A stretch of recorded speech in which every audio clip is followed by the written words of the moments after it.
coming back to school with me. We could have done it all so easily. Hi, my name is Craig Thompson Wood. I'm the board game teacher. Thanks for coming to my games room.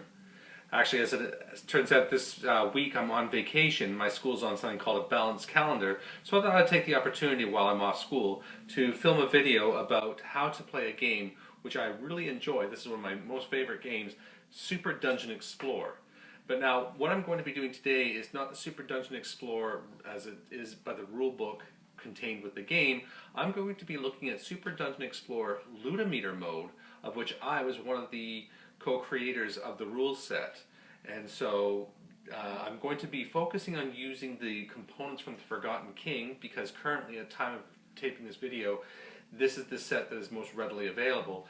This isn't the Forgotten King box set. This is the original box set. I no longer have my Forgotten King box, but I'll put a picture of it up right now. And so this video is going to be looking at how to play Lootimeter mode with the Forgotten King set, and it applies to any set of Super Dungeon Explorer that currently exists. And I know they're currently doing in a Kickstarter has finished, and they're still in the process of putting that one together. And I'm still going to wait and see with Super Dungeon Explorer Legends how Lootimeter mode will be affected by that. But I'm still confident that Lootimeter mode will still be a viable system after Legends comes out. One thing I want to make clear is that I'm not going to be looking at an exhaustive list of rules on how to play everything in the game. There's a lot of things I'm going to leave which are already in the rule book. What I'm going to be focusing on mostly is how Lootimeter mode is different. The whole goal of Lootimeter mode was not to change the rules. On the cards and the way they were. I took, myself and the other people who were involved, we took rules that existed within Classic mode, within the first edition of Super Dungeon Explorer, and within Super Dungeon Explorer Arcade mode, and combined it all into Lootimeter. So hopefully you enjoy it. Let's get right to it.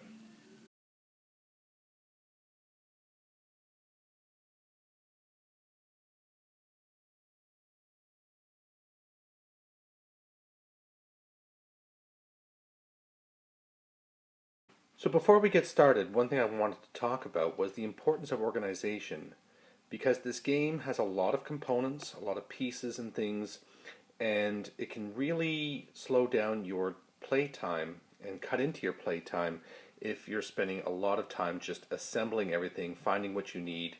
It can really be a detriment to wanting to get the game to the table, just knowing how much time it takes to set up. So to that end, what I do is I put a lot of my things into things like baggies. So here's all the Explore tokens in the baggies. These are the tokens used for different Explore effects. I can also use, as I talked about with my other video on blinging out, just little containers from the dollar store. So all the hearts and potions are in here for the heroes. There's a lot of status effects which happen in the game, so putting them into these pill boxes, and I just label them. So for what effects you may need at any given time. Next, well, I have this box here, which opens up to show that I have here. So here's my dice. I can then take out the loot cards, like so. In between those, I have the Explore cards. So those are out now. And then I can take out these are the heroes. I can take out all the heroes for the players, give them that pile and ask them to choose which one they'd like to use. And then in here I have the treasures. So these are all the treasures now for the game. And then these are boss specific, mini boss specific treasures. So depending on which mini boss I'll be using, I'll pull out the mini boss specific treasure. And then here are all the boss specific Explore cards and treasures. So here I have the cards. It has Goro at the bottom, so these are for Goro, all his specific boss treasures and Explore cards. So again, just grabbing those things out, not having to sift through piles of cards, really reduces the time I need for that. Next, what I do is I organize the pieces into groupings in a carrying case. Now this is more important too when you start painting. The last thing you want to do is be just throwing your things into a box or something all loose, because then the paint will start to chip and scratch. But here I have all my kobolds. This is sort of kobolds and then the dragon babies. So these are all in one section here. So if I'm looking for those, I know that's all in one tray. Similarly, there may be a few turtles at the top here, but this is where my heroes reside. This is for heroes, and so I know that there's one tray where I can find my heroes. Finally, and this is one that I find particularly useful, is the use of these cardboard protector sleeves, which are used for collector cards. So in these, now you see here's where I have all my dungeon bosses. Not only do I have their card for them, but I also have their card for their timeout effect. So here's Goro with his when he spawns and his timeout effects. So it's all contained in one area. So again, you're not searching through piles of cards for whatever you need. In this particular game, we're going to be using the Forgotten King. Now it actually says Trent. I mixed up the cards there, but Forgotten King's card normally does go in there, and then that's his card. So I'll put those off to the side. And then I do the same for spawn points as well. So here's the Bramble Knight spawn point and all the cards that would go with the Bramble Knight, and then the Claw Shrine and all the cards that go with the Claw Shrine. I also keep these. It's nice to have these as a handy reference to be able to give to the players, trying to reduce the glare there. Sorry about that. So you have the different symbols that are on the board that may be used, and what do they mean, and so the players can all see at a glance and have a little reference reminder as to what these different tile effects are on the boards. And that's it for organization. So when setting up for a game of Super Dungeon Explorer, the first thing you're going to need to do is decide on the size of the game. The size of the game is wholly dependent upon how many heroes are playing in the game. The recommended number is 3 or 4 heroes for a game. My personal preference is for 3 heroes in a game, and that's what I'll be showing in today's setup. Now, with 3 heroes in the game, you could have one other person controlling all 3 heroes, or 2 people controlling 2 heroes each, or however you wish to do it.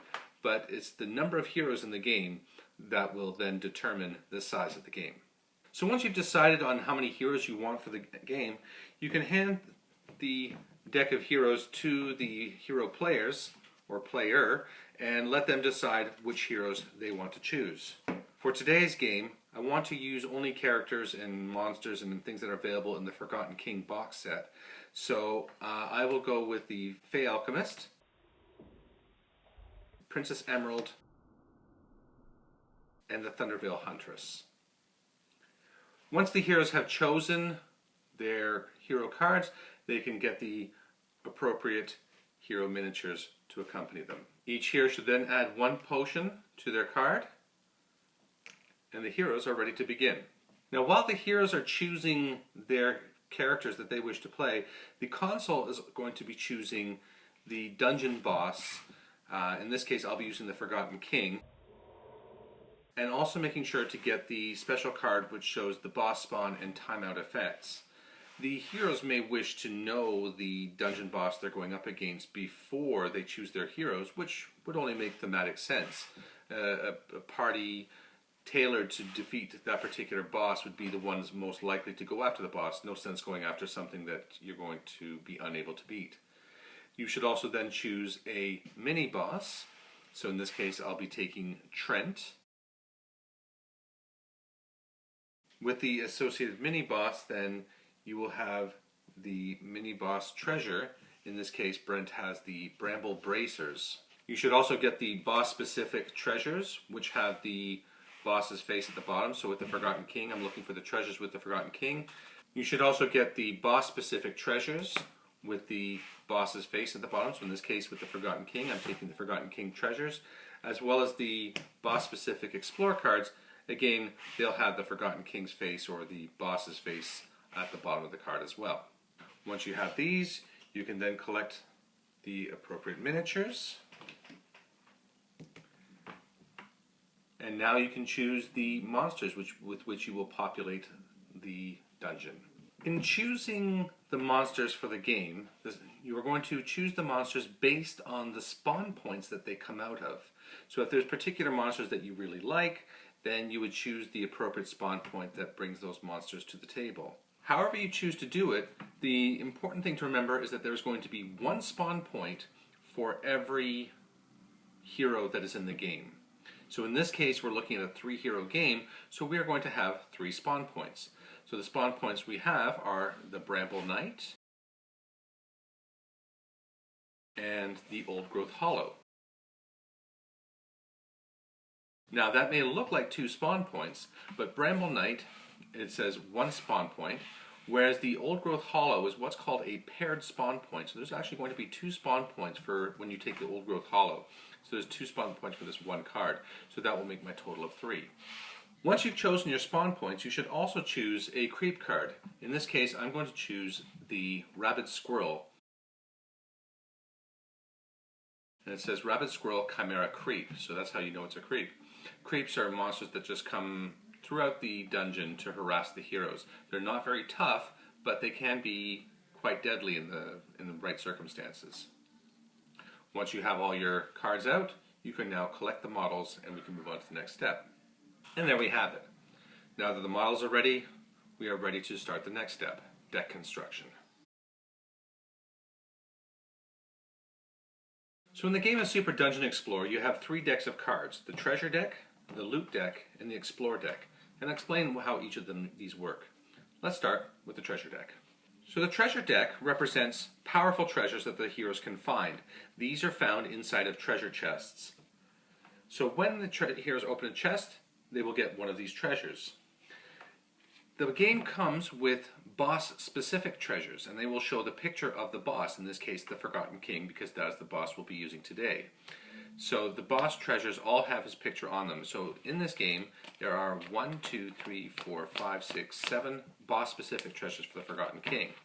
So we will shuffle these up, and then we'll deal on top of that from the regular loot deck, which have no pictures on them. These are just generic treasures. We will deal 1, 2, 3, 4, 5, 6, 7 cards on top of that. The console player will then choose from the booties here. So they'll choose 3 different booties. So we'll choose one of each. So you have the bouncing booty, the booty biter, and the booty grinder. So those 3, these are monstrous treasure chests that the heroes may have to encounter when they chance opening a chest. So you put all those cards together and we'll shuffle that deck up. This now makes up the treasure deck for the heroes to explore as they go through the dungeon. And we'll put that to one side. Next, we'll look at the loot cards. The loot cards represent treasure like the other treasure, except these treasures are not as good.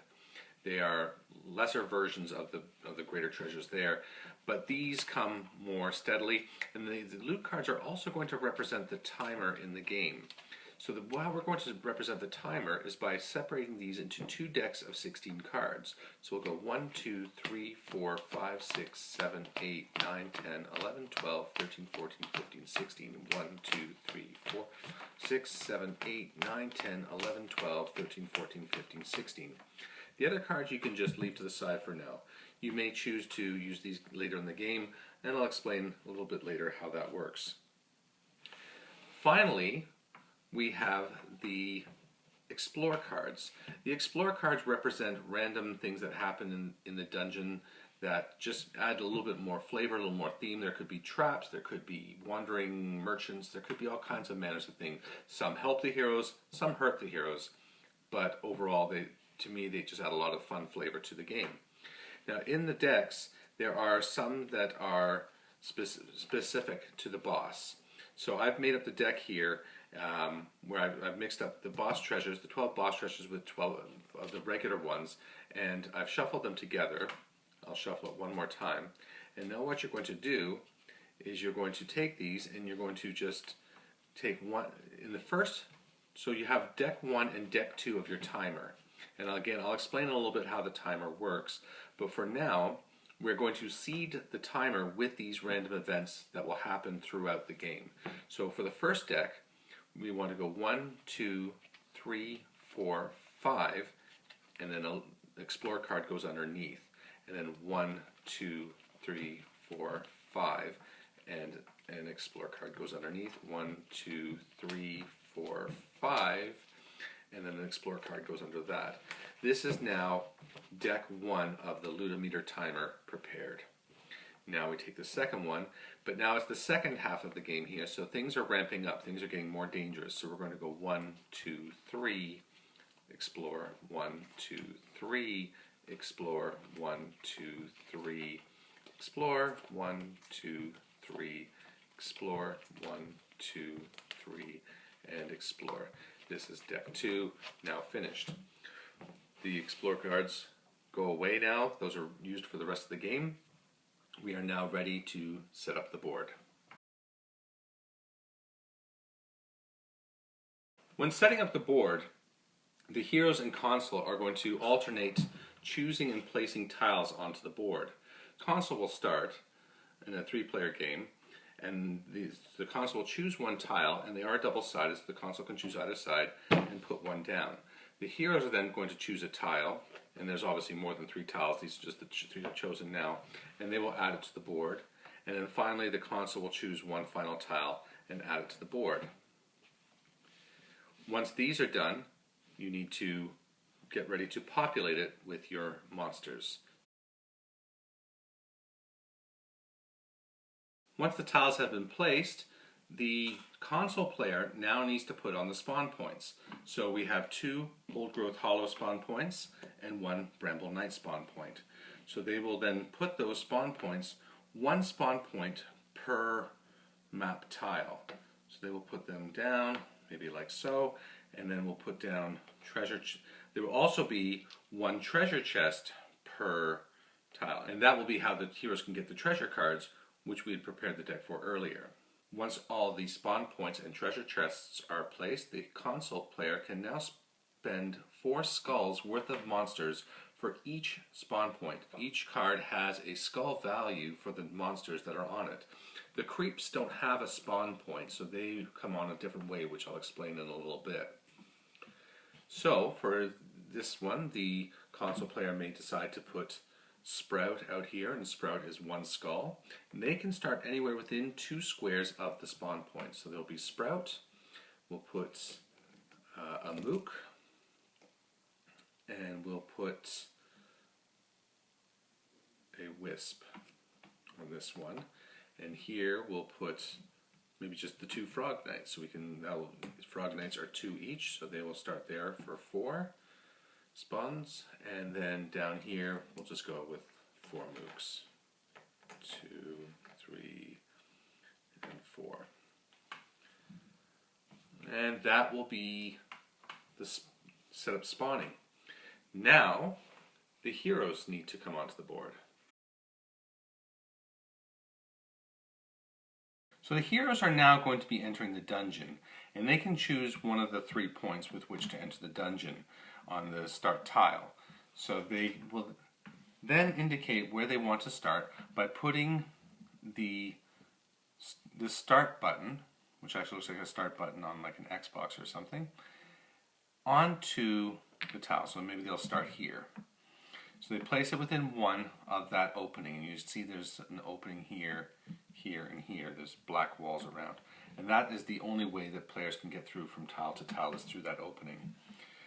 They will then place their characters either on or adjacent to that tile. So maybe Princess Emerald will start here, the Thundervale Huntress here, and the Fey Alchemist will be right on the starting token.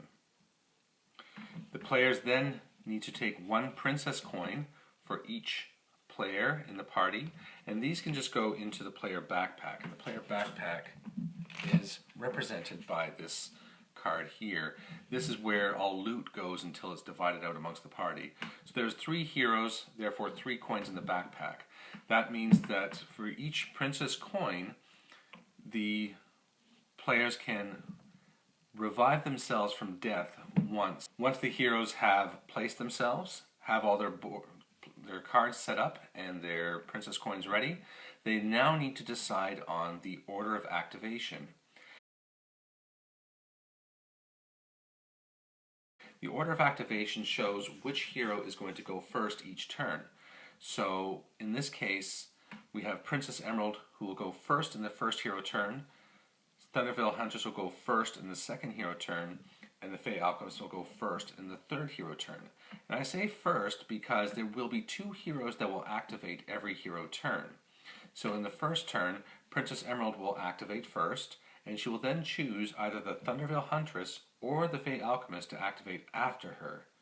The next turn, Thunderveil Huntress will activate first, and she will choose either Princess Emerald or the Fey Alchemist to go after her, and so on. So once the heroes have decided their activation order and everything else on the board is set up, you're now ready to begin. The console player wins when all the princess coins are gone and they kill a hero and the heroes are unable to revive that hero. That is a console victory. Otherwise, the heroes will win when they kill the dungeon boss, in this case, the Forgotten King. On every tile, you're going to have this little, looks like a jack-o'-lantern face. It's a circle with a evil-looking face with a jagged-toothed smile. And that is, according to the rules, where the creeps are summoned. So when creeps come to the board, they are supposed to drop in around there. So I guess in this case, with the squirrels, they just drop from the trees above or something. When the creeps come out, I'll explain how I like to employ them. But that is officially the rules where the creeps should go. Personally speaking, I find that all of these things are a bit much. I find them just too much, and I think it was a bit overdone.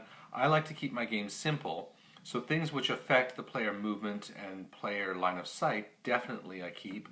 So that includes the rough terrain, that includes the bushes, that includes the structures, but there's other things that can give characters boosts or monsters boosts or things like that. Those I leave out. But that is completely up to you, what you choose to use in your games, what you find that you are comfortable with. Me personally, I'm not, so I don't.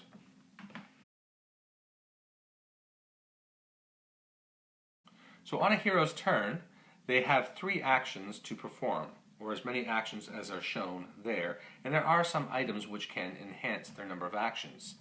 So they have 3 actions to perform, but keep in mind that their movement, their initial movement of 6 or 8 or 7, depending on the hero, is not one of their actions. They can do that freely, and it does not cost them an action to do so. So let's just run through a quick first turn here with the heroes and then the console. So Princess Emerald knows that her objective is really to destroy this spawn point. She cannot leave this alive, otherwise it's just going to bring up more monsters. So she's going to maybe start to move over. She might want to open this treasure chest, but she also wants to make sure she takes out this spawn point. So what she's going to do is she's going to move 1, 2, 3, 4, 5, 6. Now she can move past enemies, she can move into the areas surrounding them and move past them, and that doesn't have any effect unless they have some sort of special ability. But for regular opponents like this is perfectly fine. She doesn't get they don't make any free attacks against her as she moves past them or anything. So now she is going to concentrate her fire on that spawn point. Now looking at the Old Growth Hollow spawn point, we see that it has 1 star of armor. And one thing that I want to mention is that during the making of Lootimeter mode, it was really our intention to not alter anything on the cards or anything. The one notable exception was the paired spawn points, anything where there's 2 spawn points for 1 card. During Forgotten King, for their rules, they'd upped the health on the paired spawn points only to 4. All of the spawn points are 3 except for the paired ones. In Lootimeter mode, all spawn points are 3 health. So, knowing that the armor is 1, Princess Emerald is going to... So now she knows that the spawn points armor is 1 star. So Princess Emerald needs to beat 1 star with her attacks in order to destroy it. So she rolls, and she rolls 3 stars. So with 3 stars, she has beaten the spawn point's armor. But now remember, the spawn point has 3 life, so we can put 1 heart next to it to show it has taken a wound. She rolls again for her second attack, and she rolls 2 stars. 2 stars again beats the 1 star of armor, and the spawn point takes a second wound. And then Princess Emerald rolls for her third and final attack, and she gets 5 stars. So in her first turn, Princess Emerald has managed to do her job and destroy the first spawn point. So after the spawn point is destroyed, Princess Emerald will get 1 loot card for her accomplishment, and that goes into the hero backpack until the heroes have finished their turn. This is important because as the second hero goes, you don't want to boost them prematurely with the loot cards that they may have received. So now the second player's turn to go, and it's going to be a decision now by Princess Emerald. Does she want the Thunderveil Huntress to go or the Fey Alchemist to go? She decides that she's going to get the Thunderveil Huntress. So the Thunderveil Huntress is going to activate, and she is going to move forward 1, 2, 3, 4. So now the Thunderveil Huntress is adjacent to a Mook and a Wisp. The Thunderveil Huntress has a special ability called Trample, which is Wave 1. That's a sword, meaning she uses her strength for it. Wave 1, which means it affects all creatures around her, which is the Mook and the Wisp. And it has a burst with an arrow pointing down, which means if she wounds them and they're not killed, they'll be knocked down. Now, if the Mook is wounded, then it will be killed. It only has 1 wound, but the Wisp has 2, so this is an opportunity to knock down the Wisp. So, like Princess Emerald, the Thunderveil Huntress, her main statistic is her strength, so she's rolling 2 blue, 1 red. She rolls and gets 3 stars. That will kill the Mook, and that will wound and knock down the Wisp. So we just lie her down like that. Now, Trample is a red button with 2. So that took 2 of her 3 actions to do that. Now, the Thunderveil Huntress might just try to finish off that Wisp, which she's going to do. So while the Wisp is down, she's going to stomp on it, and that's it. The Wisp is gone. So now the Thunderveil Huntress has killed 2 opponents, so 2 cards are taken and added to the backpack. Now, the Thunderveil Huntress is gone, Princess Emerald has gone, so 2 heroes have gone. The only thing left to do now is to divvy up the loot. So we have an Ogre Mace, which adds +1 red dice strength. Well, this only makes sense for the Thunderveil Huntress because she's the one who uses the strength. Next is Diamond Plate. It's a green item, and it's going to add +1 red armor. Now, all of these characters are using armor, ARM as their armor statistic. None of them are able to dodge. And then the Potion Bandolier, you know what, maybe I'll give the Fey Alchemist the armor, and then the Potion Bandolier to Princess Emerald. Because she has a useful healing potion, this will allow her to carry 1 more potion.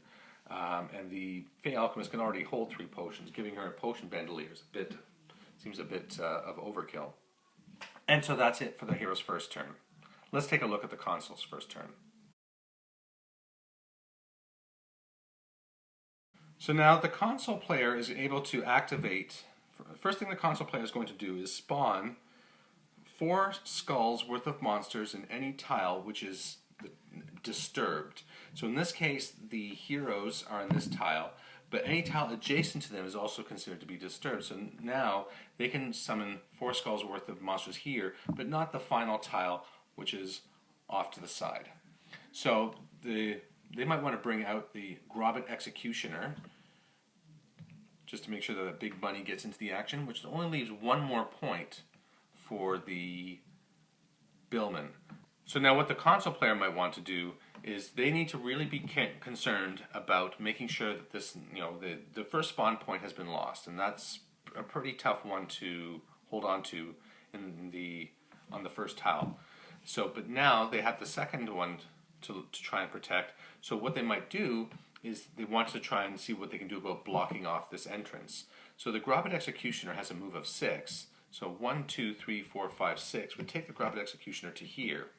Now all players, console monsters as well as the heroes, have the option to spend one of their actions to sprint, and the sprint will give them 2 extra spaces. So the Grobbit Executioner is going to sprint 1, 2, putting him now smack in the middle of this doorway and blocking it so that the heroes can't come through. So if the heroes want to come through now, they're going to have to come through the Grabbit Executioner, which is not a very pleasant prospect.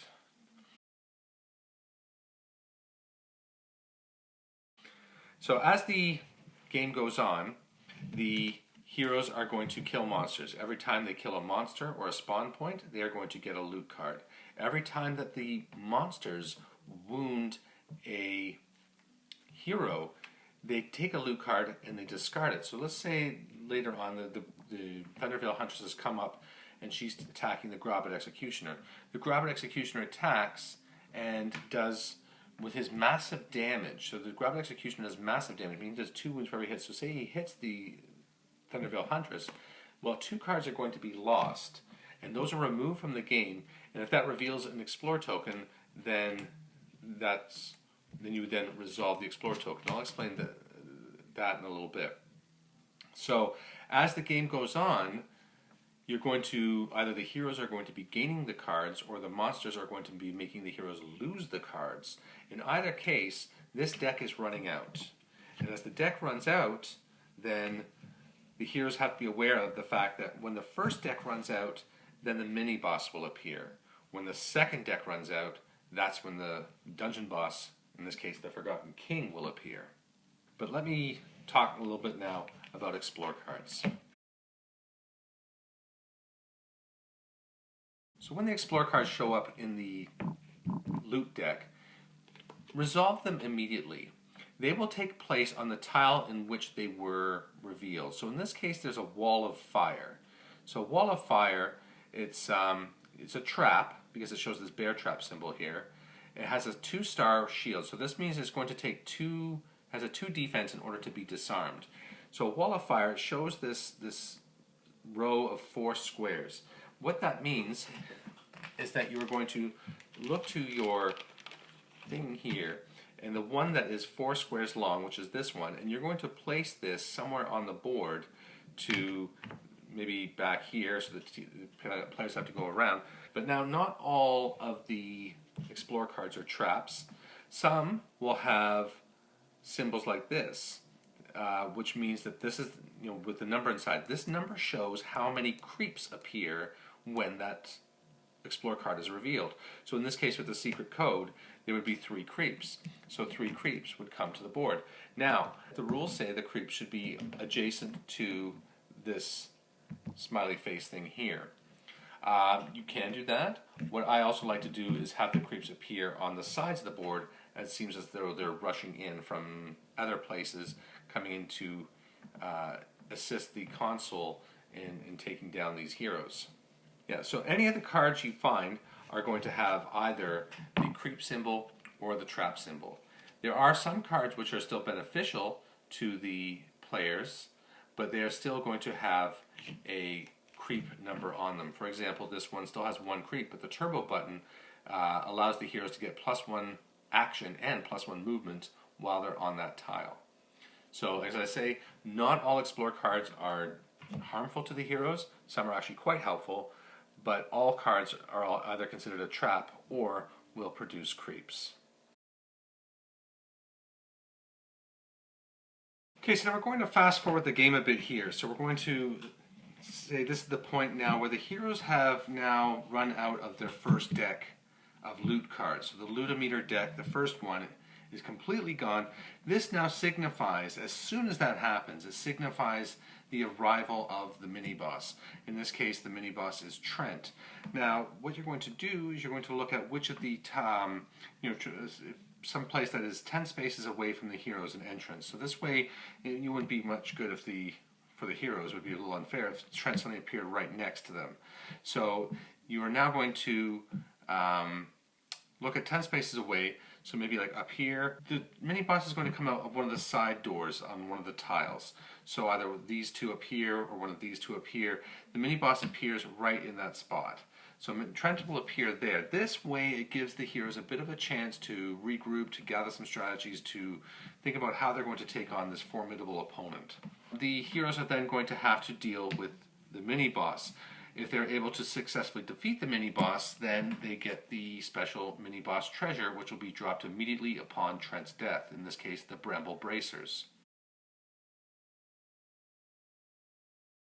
If the second deck of cards runs out of the Lootimeter, then that signifies the arrival of the Forgotten King.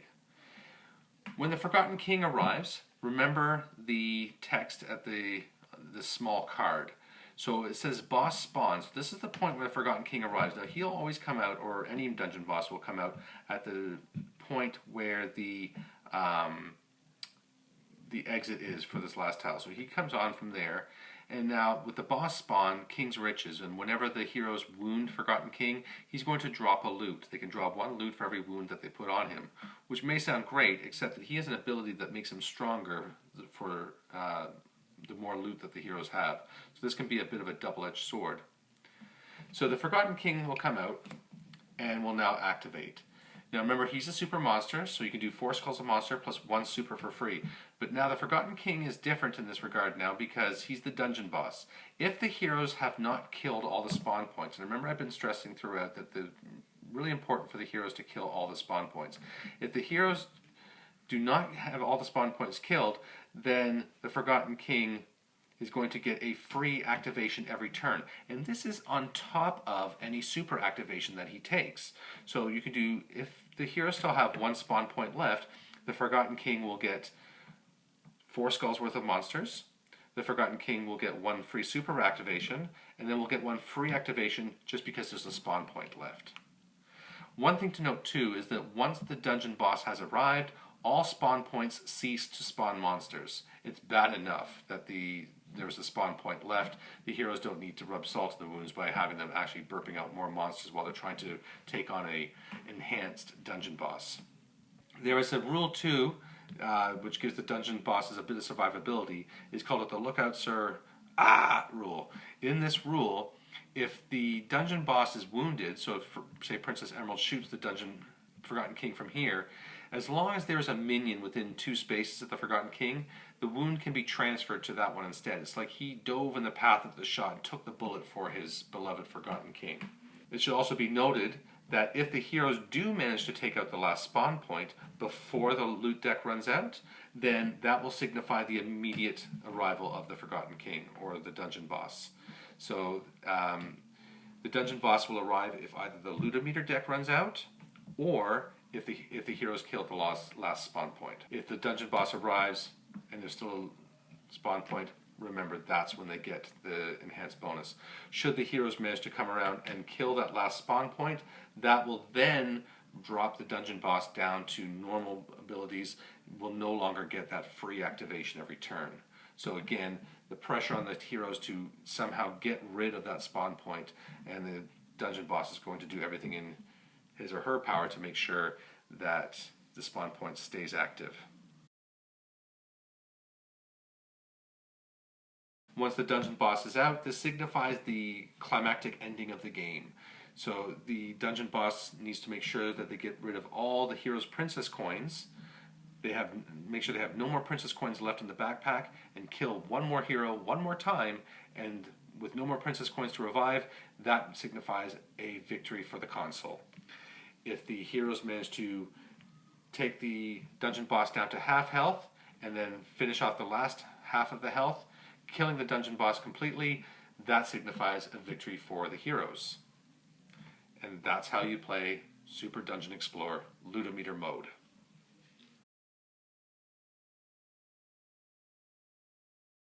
And so that's going to be it for today's episode. Hopefully you enjoyed what you've seen with Lootimeter mode. Hopefully you'll give it a try, and if you do, please leave me a message in the comment section below. I'd really love to hear what you think about it. I've had a lot of fun with it myself, and I know other people who've tried it really enjoy it too. So I am excited to hear what you might think of it.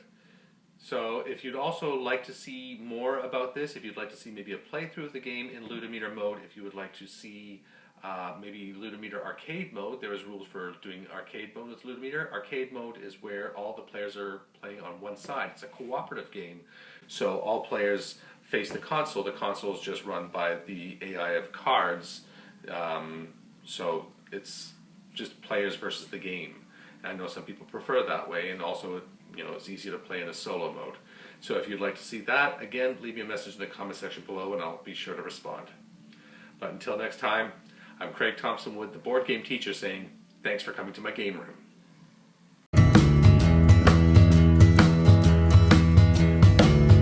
Are you coming back to school with me? We could